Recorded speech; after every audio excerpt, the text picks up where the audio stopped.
Ani mga palangga ba? Grabe na akong kuskus ani mga palangga. Limot ko mga palangga paniud to. Grabe jud. Usa nga gutom ko mga palangga ni ba.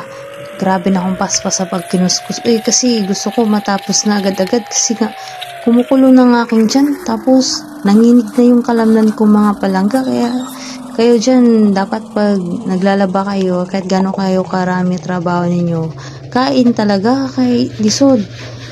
Kusog lang ang puhunan mga palangga. Pero dahil nga nanginig ng ating kalamnan, kumain muna ako mga palangga. Alam naman natin, di ba? Lakas lang ang puhunan natin.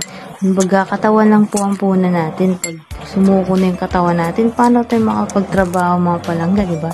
Kaya ito mga palangga, kumain mo na yung labandira ninyo.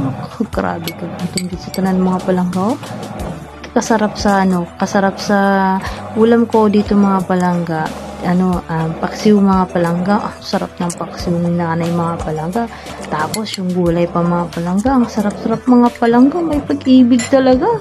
Kaya ito mga palangga, dahil gutom na gutom ako, ay nako, binalisan ko talaga sa pagkain mga palangga. Kanabit ang gutom na gutom ka, tapos kumakain ka. Habang kumakain ka, nagmamadali ka na matapos yung pagkain mo. Dahil may nag-aantay pa sa yung labahid, mga palangga, naramdaman niyo po ba yun?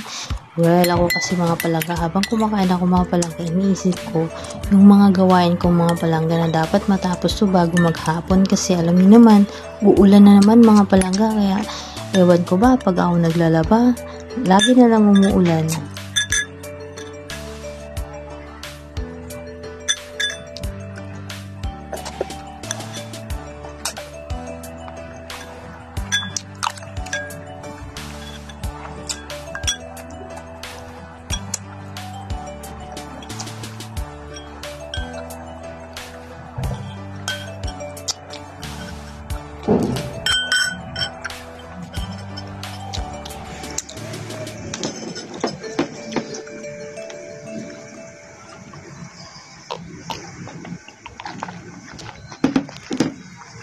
Muna mga palangga daw, humanaman tagkaon na kita ninyo akong kuskuson.